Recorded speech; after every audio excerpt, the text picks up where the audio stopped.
आज हम Gauss law पर बेस्ड कुछ न्यूमेरिकल्स के बारे में जानेंगे। ये सारे क्वेश्चंस बोर्ड एग्ज़ाम में आ चुके हैं।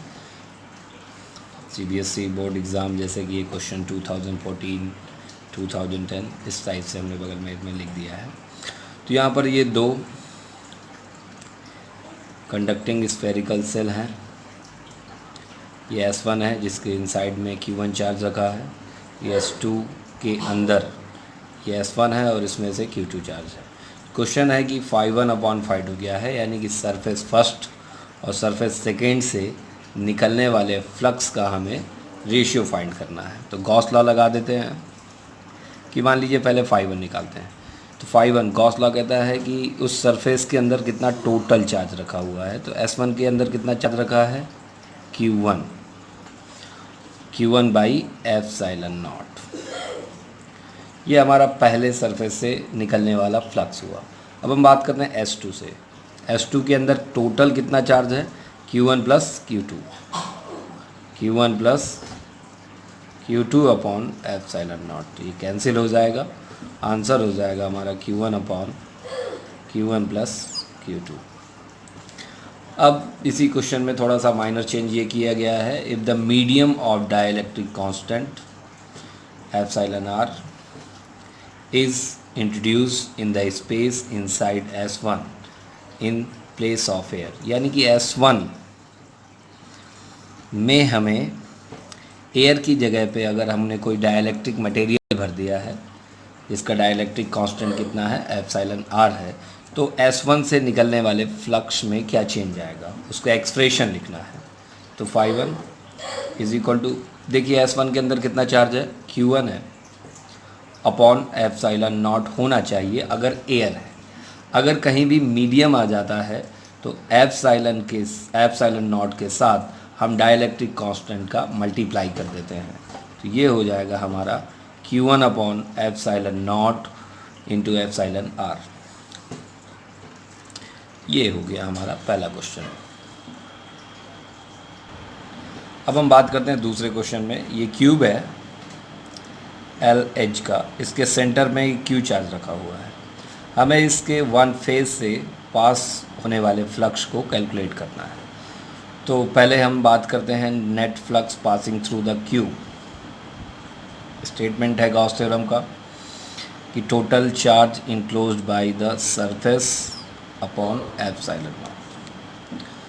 अब ये हमारा हो गया नेट फ्लक्स, बट हमसे पूछा गया है कि एक फेज से कितना फ्लक्स होगा। तो इस पूरे सरफेस में ये कितना पार्ट है, 1/6 पार्ट। तो फ्लक्स इससे कितना पार्ट्स होगा, नेट फ्लक्स का 1/6। तो इस फेज से पास होने वाला जो फ्लक्स होगा वो 1/6 होगा टोटल फ्लक्स का। ये हो गया। अब हम बात करते हैं ज़रा तीसरे क्वेश्चन की। 2 charges of magnitude -2q and +q are located at point A, 0, 4A, 0. What is the electric flux due to these charges through a sphere of radius 3a और जिसका सेंटर क्या है, ओरिजिन है। चलिए हम ज़रा देखते हैं। ये क्या हुआ हमारा, ये मान लेते हैं A, 0 हुआ, ये 2A, 0 हुआ, ये 3A, 0 हुआ, ये 4A, 0 हुआ। तो -2q चार्ज हमारा कहाँ रखा है, A, 0 पर। +q चार्ज कहाँ है, 4A, 0 पर। अब कह रहा है एक स्फीयर से निकलने वाले टोटल फ्लक्स को बताना है जिसका रेडियस कितना है, 3A है, और सेंटर कहाँ है, ओरिजिन पर। तो इस सेंटर से हम 3A का एक स्फीयर ड्रॉ कर देंगे। तो 3A रेडियस हमारी ये हो गई, ये 3A, 0, यानी कि ये रेडियस कितनी हो गई हमारी, 3A।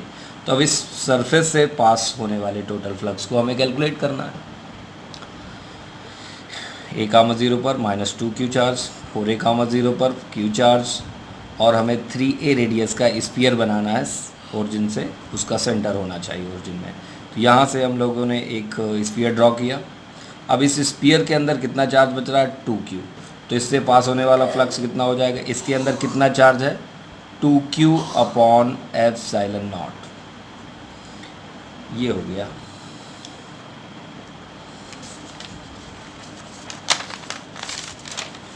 अब हम एक नेक्स्ट क्वेश्चन के बारे में बात करते हैं कि इस सरफेस में 2q चार्ज और -q चार्ज रखे हैं, आउटसाइड 3q चार्ज रखा है। इस सरफेस से कितना फ्लक्स पास हो जाएगा, इसके अंदर कितना चार्ज हुआ, 2q - q upon epsilon naught means q upon epsilon not. अब इस क्वेश्चन को ज़रा ध्यान से अब देखना है। नेक्स्ट क्वेश्चन, एक स्पेरिकल कंडक्टिंग सेल है जिसका इंटरनल रेजिस्टेंस यानी कि इनर रेडियस R1 है और इसका आउटर रेडियस कितना R2 है। इसमें चार्ज कितना दिया गया है, Q चार्ज इसके सेंटर पे रख दिया गया है। तो हमें बताना है कि सरफेस चार्ज डेंसिटी कितनी होगी, इनर सरफेस की, आउटर सरफेस की, और हमें बताना है x डिस्टेंस पर इलेक्ट्रिक फील्ड का एक्सप्रेशन लिखना है। ये हमारा 2010 में क्वेश्चन आया हुआ था। चलिए ज़रा देख लेते हैं। ये हमारा स्पेरिकल सेल हो गई जिसकी रेडियस इनर है R1, आउटर है R2।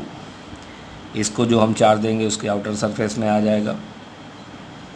ये मान लीजिए Q चार्ज आ गया, इसके सेंटर पे एक हमने Q चार्ज रख दिया है। अब हमें ये हो गई इनर सरफेस, ये हो गई आउटर सरफेस।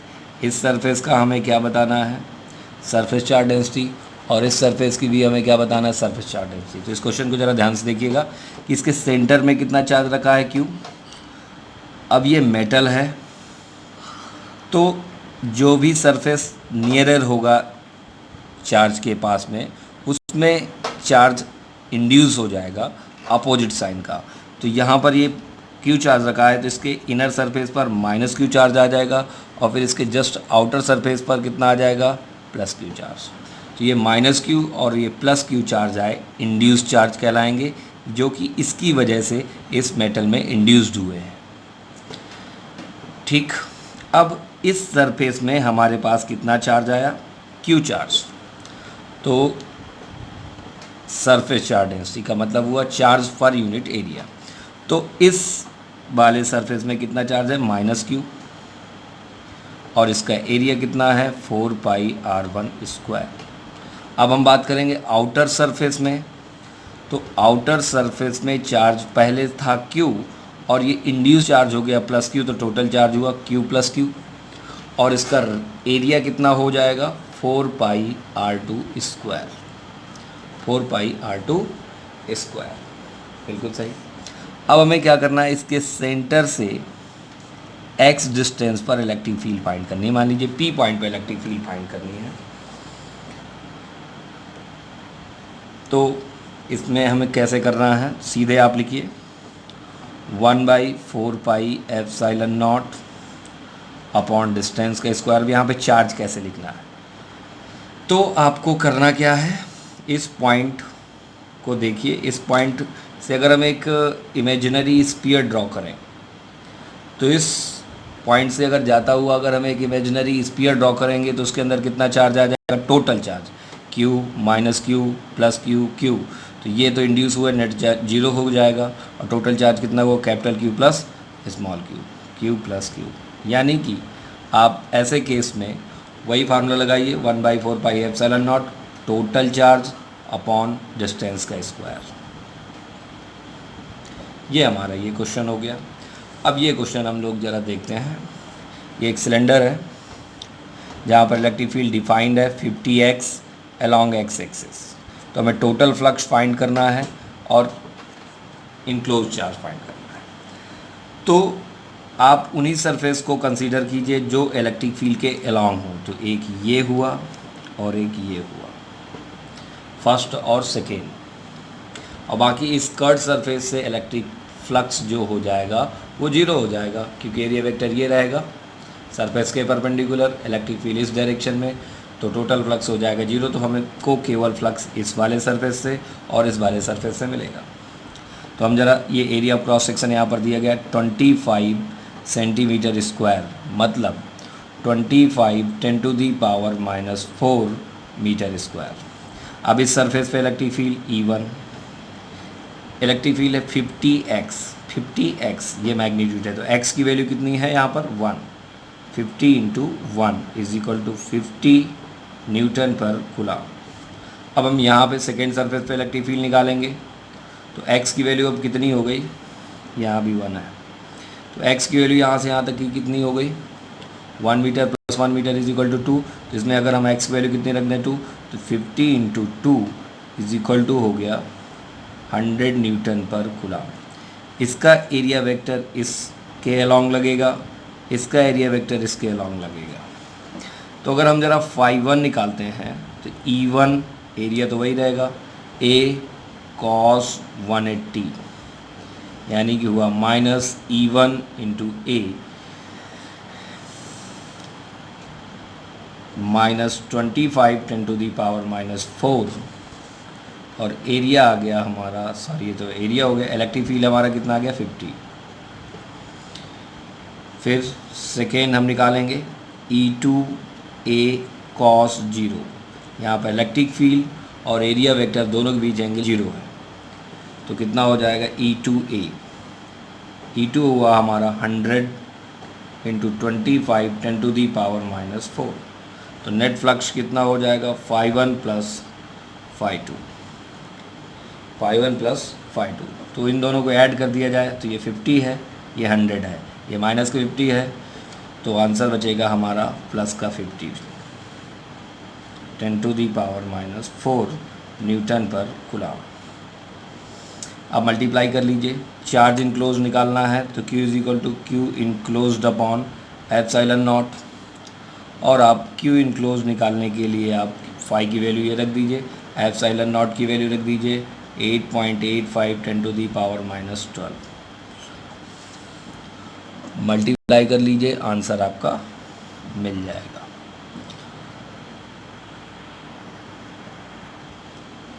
हाँ, तो आप मल्टीप्लाई कर लेंगे 8.85 10 टू द पावर माइनस 12, ये परमिटिविटी ऑफ फ्री स्पेस है, और फाई की वैल्यू यहाँ पर आ गई है, आंसर आ जाएगा इतने कूलम। अब फिर से एक नया क्वेश्चन हम बात करते हैं।